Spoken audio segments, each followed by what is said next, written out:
mga ka-Diyos, sarap, kakauwi lang namin at namili na kami ng mga gagamitin this coming Saturday. So meron ako ditong atay ng manok. Yan.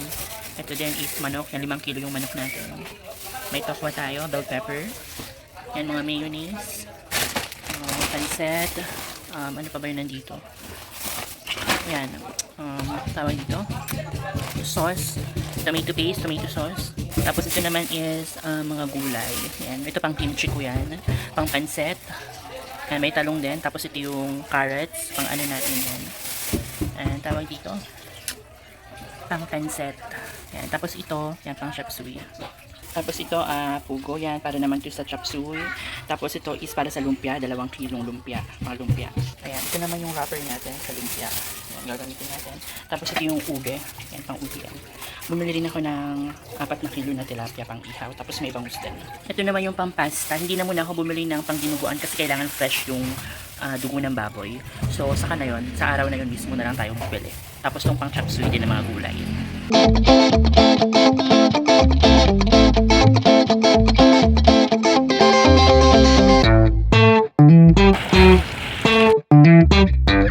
Ayan, gumagawa na tayo ng sauce ng kimchi. So, meron na tayong nahiwa-hiwang maliliit na bawang. Tapos, maglalagay tayo ng olive oil. Ayan, naglagay na rin ako ng Korean sauce. Okay. Ayan, yung Korean sauce is ito. Ayan, yan yung Korean sauce. So, nilagay ko lahat. Ito naman yung ginawa natin na lemon. Na piniga natin yung lemon dito. Ayan, so, ilalagay na natin. What you're making pot? Okay, wait lang. Ayan, yan yung lemon. So, lagyan natin yung lemon juice. Tapos, imimix lang natin yan together. If feeling nyo kulang yung ano natin, olive oil, dagdagan lang natin. Dahil medyo marami tayong that's a sauce for kimchi. Mix lang natin together.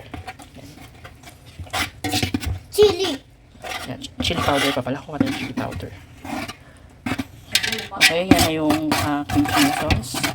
Nalagyan na natin yung kimchi ngayon. Okay.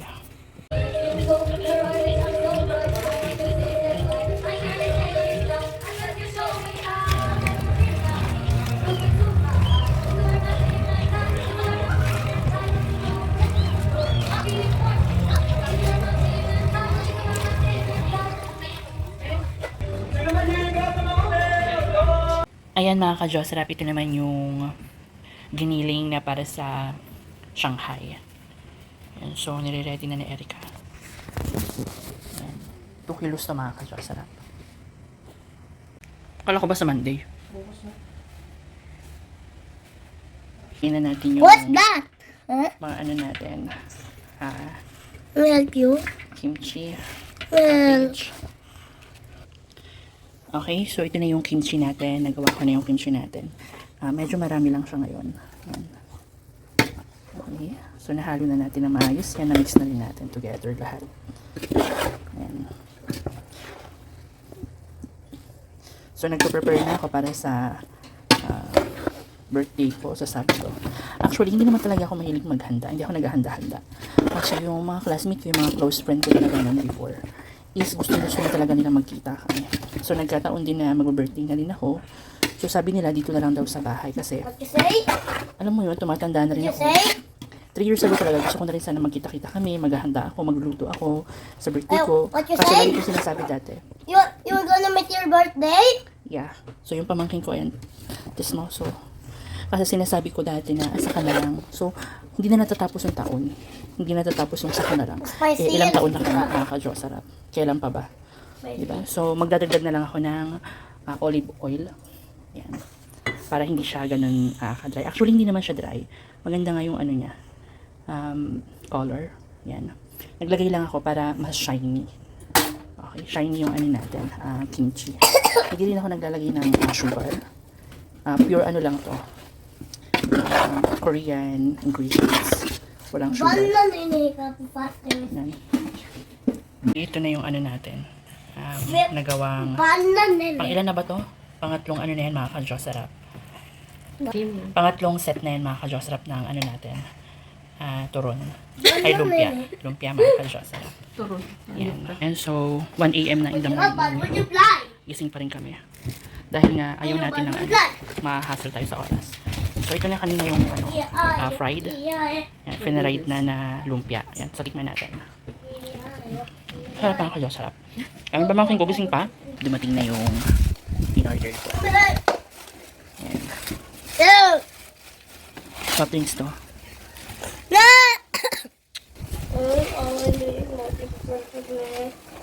Kaya sorry. Kaya sorry. I say sorry to me too. I say sorry to me too.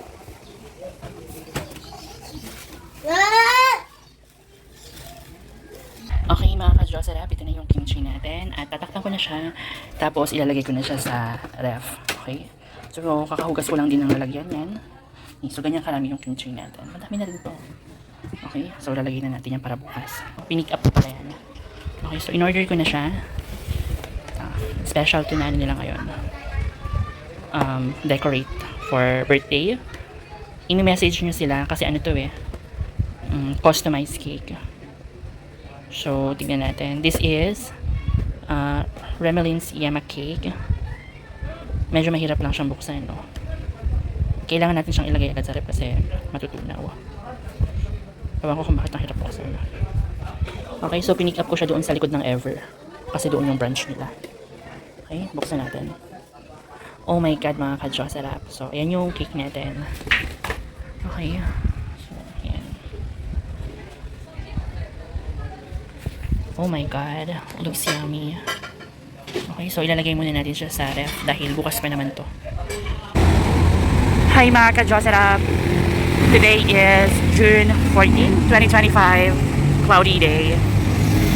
Ayan, so today it's my day. We're going to market, grocery store. Dahil meron ako mga bisita ngayong araw na to at yung mga ibang putahe is hindi ko pa nabili nung pumunta kami ng Commonwealth Market. Okay. So bibili na natin yun dahil may celebration mamaya sa bahay. Actually hindi ko naman talaga ugaling maghanda-handa pag birthday ko. Kasi nagkataon lang talaga na I think it's time to celebrate my birthday. Kasi 3 years ago, nagplan na talaga ako na mamit yung mga classmate ko ulit, my childhood friend. Palagi ko sinasabi, next year na lang. So naka-4 na next year na ako. Diba? Habang nandito pa tayo sa mundo, sa bansa natin, it's time to celebrate. Kasi dati nung na-COVID ako, sabi ko sa sarili ko, magsa-celebrate na talaga ako ng birthday. Diba? So ngayon, I think it's time na.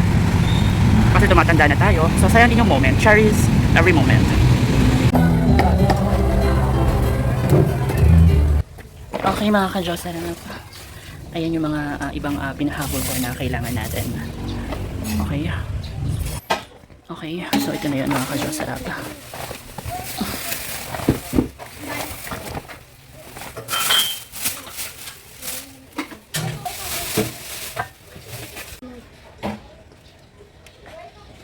Ayan, so nag-iihaw na rin yung kapatid ko sa labas. Ayan mga ka-Diyos, sarap. Nag-iihaw na rin yung kapatid ko sa labas ng mga tilapia at bangus. Okay. Yan. Okay, so ito na yung... Anong gagawin dito sa manok? Ito yung ipiprito. Yan, lahat yan. So, nalinis na rin to ng may kalamansi. Yan, nilinisan siya ng asin, tapos nilagyan ng kalamansi, tapos ng sibuyas. Tsaka ay bawang, tsaka luya. Ano tawag doon? Binalender para mas mabilis. Nilagyan na rin siya ng mamasitas, yung ano natin, bawang. Dito siya blender. Yan. Tapos ito nilalagay ko ng tubig para sa pasta natin. Ito naman yung mga Shanghai na ipiprito na nagawa. Ito na ba lahat yun? Meron pa? Okay, ito yung gagamitin natin na pasta. Ayan, yung soft drinks dito dumating na. In-order ko yan sa SNR yung nag-sale. Hindi dumating. Okay, minamarinate na po yung chicken natin na ipiprito mamaya. Chicken pasta. Okay. Okay, ito na yung update sa iniihaw sa labas. Okay, sa labas ng bahay. So, may mga naihaw na.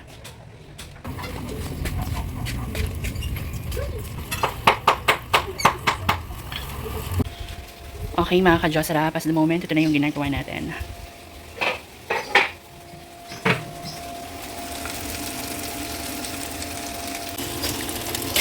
Okay, so ito na yung gagamitin natin para sa Italian spag, yung sauce na ano natin, pasta.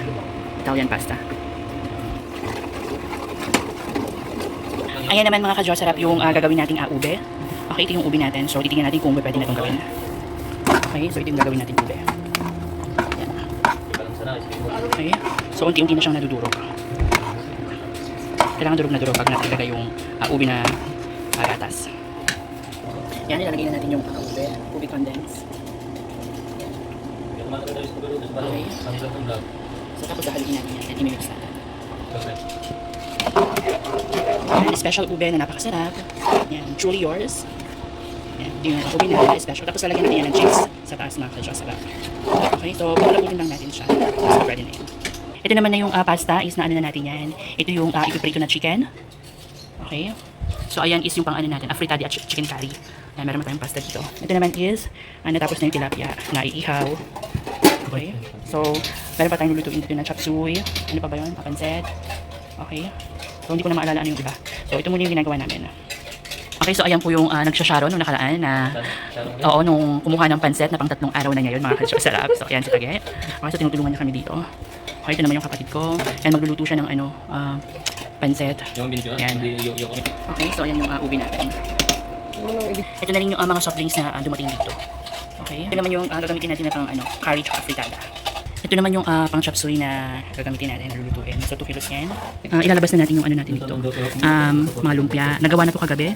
Okay, ay nakalaan. Kagabi. Yeah, para hindi na tayo magagahol sa oras. So ipiprito na lang yan. Ayan naman yung pang chocolate bubble natin. Ito naman yung mga inihaw. Ayan. Ayan yung para sa ano natin. Chop suey. Okay, so ililipat na natin yung natin dito. Ube. Ayan yung ube natin. Ayan mga ka-Diyos, sarap. So, yun yung ginagawa ngayon. Si Taba, pati si Erica. Yan yung ginagawa ngayon. Okay. Okay, ito na yung ano natin. Bawang at sibuyas.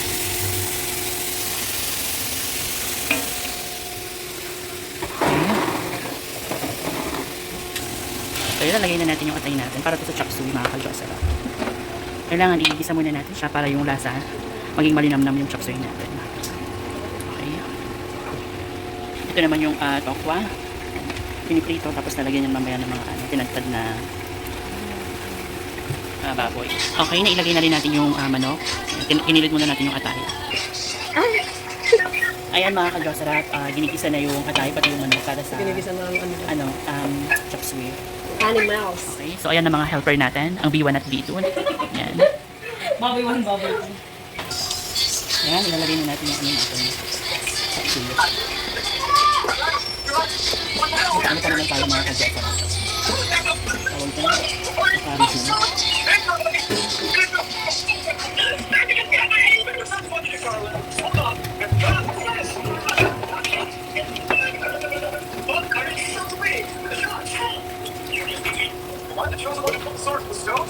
Dinagdagan mo sana ito ng red pepper.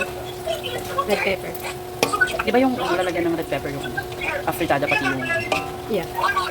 May lalagay pa na ako. Chicken curry afritada. Okay, lalagay pa natin yung corn natin.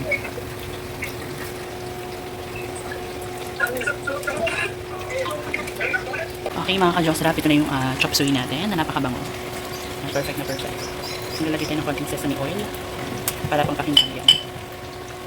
So maglalagay tayo ng konting cornstarch para masustain lang niya yung lapot. Okay.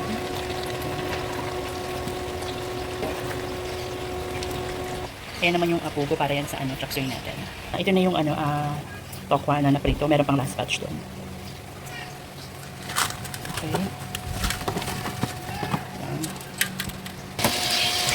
Ayan. Okay na.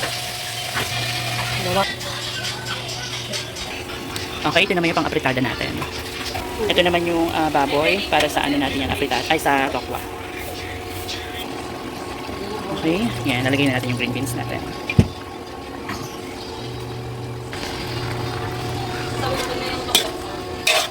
Ano no? Hindi ko na lahat mabibidyo yung niluluto namin dahil kailangan ko na rin i-charge tong phone ko.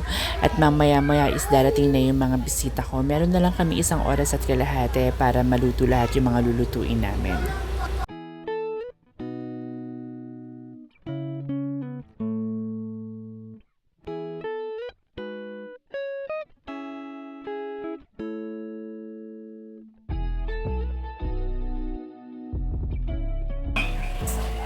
Ayan naman yung sa natin.